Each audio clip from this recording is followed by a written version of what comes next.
We are here at CYC 2024, and I'm grateful to have with me on Ministry Matters That Matter my friend Matt Heupel. I heard of the legendary Matt before I met him, and I heard about him through Rusty Pettis. Rusty Pettis was the youth minister. He and Dana Pettis worked with our girls when we were preaching at Graymere, and they still judge all youth ministers by Rusty Pettis. Absolutely. I can remember when we moved from Graymere, they would visit churches. How was it? Well, class was fine, but it wasn't Rusty. It wasn't a Rusty Pettis church.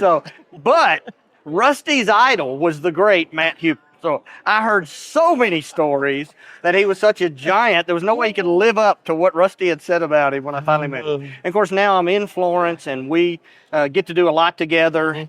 And he has done, of course, he's had other degrees, but he's also done some coursework over at Heritage, and I have heard him speak many times at Woodlawn. My family's visited there on several different occasions, works with the Woodlawn Church of Christ, works with CYC, he works with Mars Hill. You were on the board, and then now I think, are you campus minister? You want to talk about what you're the title is campus minister, which is kind of a misnomer, I guess, because it doesn't conflict with the school counselor. She handles a lot of the major issues that they have. I head up all the spiritual emphasis stuff. I make sure chapel and all the things and life retreats and stuff like that. Yeah. Okay.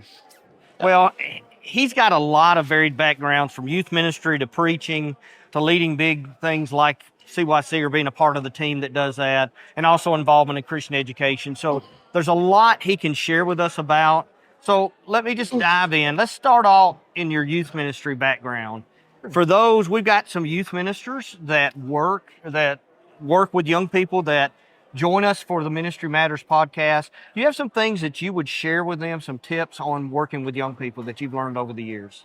Yeah. I mean, there's a ton of things, but I guess I would speak really to the youth minister, first of all, to talk to them about, and I know this may be a sensitive topic for them, but because of our, millennials and things like that. But I think work ethic is huge. I think our youth ministers need to make sure they have a great work ethic.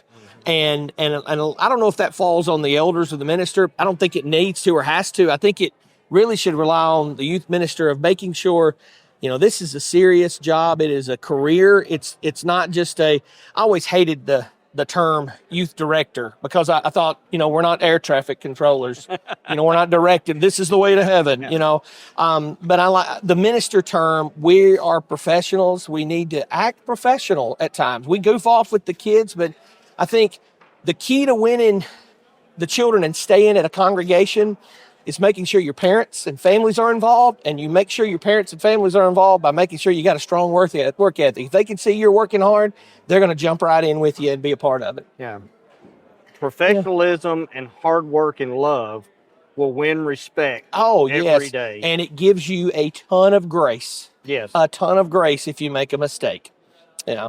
All right. So you're preaching. Of course, once you've worked with young people, you're a youth minister for life. That you don't ever stop loving and working with young people.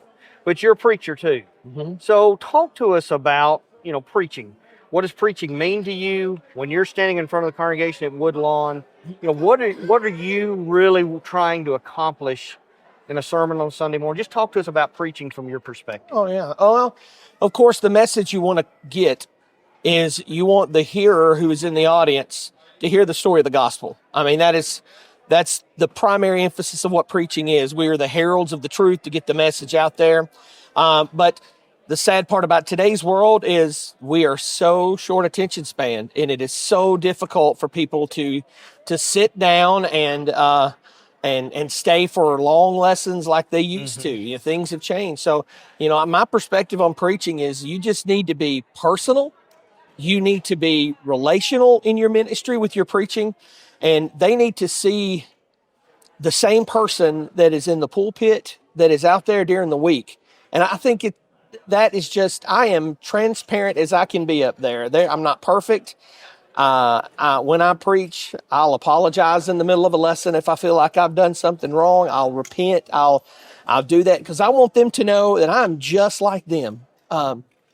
Several years ago, Steve Shelton, who was one of my mentors, I worked with Steve, and he did a lesson one time where he stepped down, and you may have done this, but he didn't stand on the podium. He stood down, and he says, "I want to get down here because I'm just like one of you."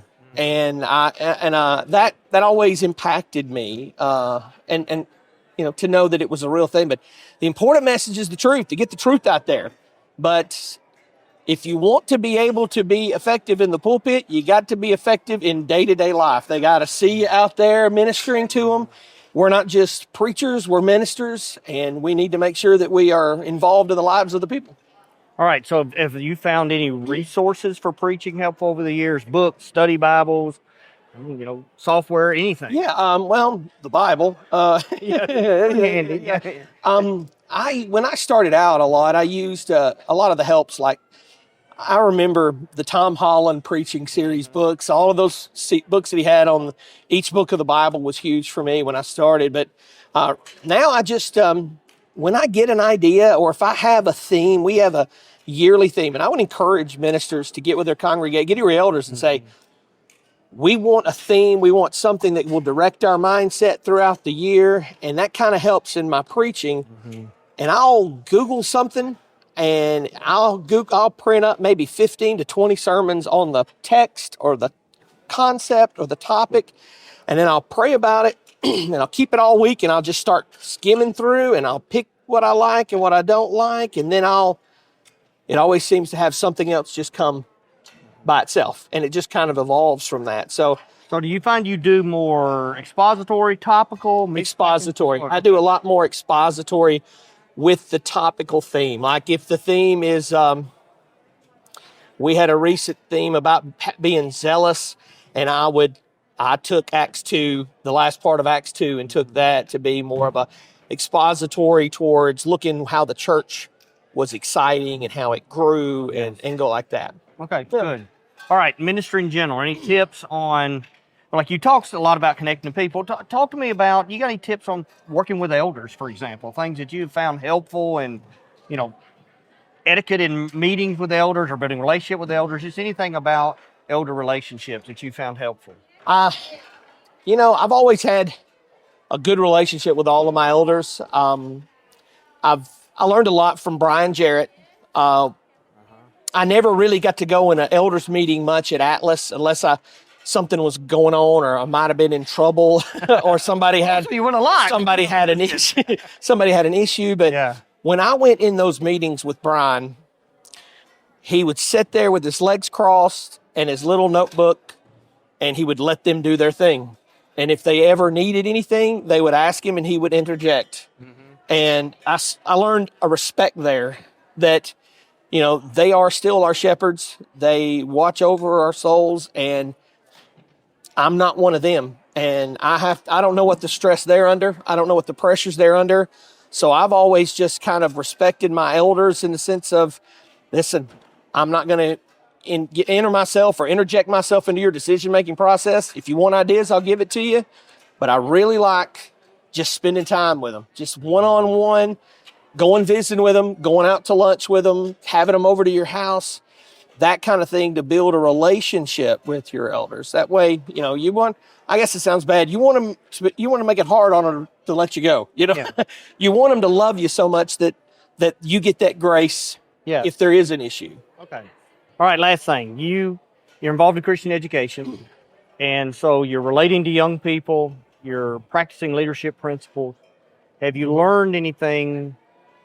I know you've learned a lot of things, but what are some things you've learned from that world of Christian education that might be helpful to those out there in ministry?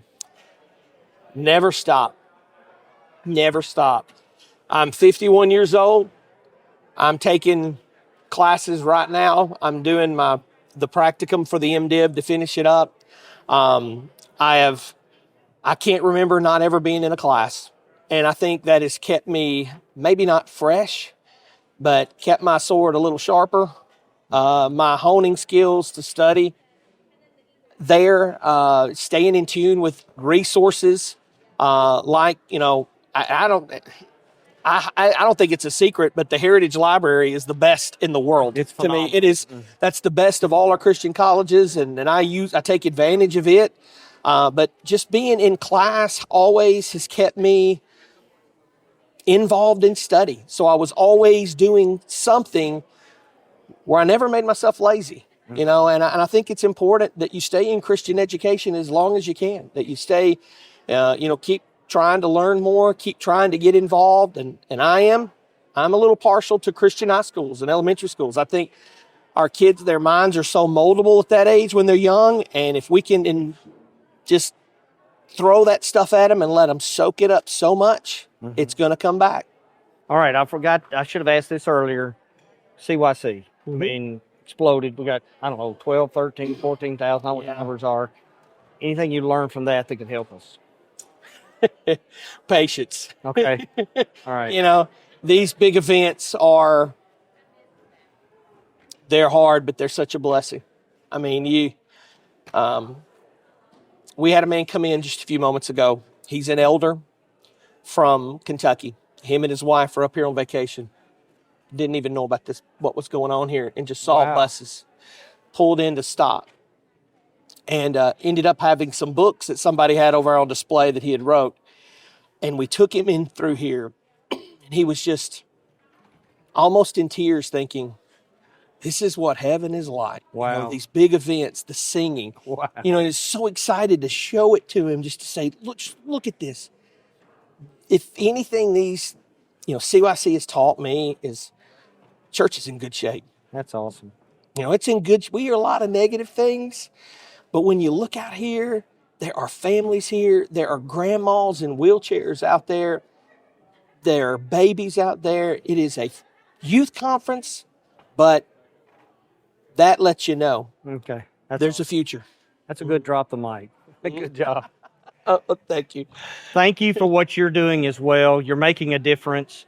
And just think about what he talked about, that taste of heaven. All the work you're putting in, someday you're going to enjoy the fruits of it, because you're going to spend eternity with all those people you've loved into their lives and they've loved into your lives. It's going to be a pretty special place. Thank you for joining us for another episode of Ministry Matters That Matter.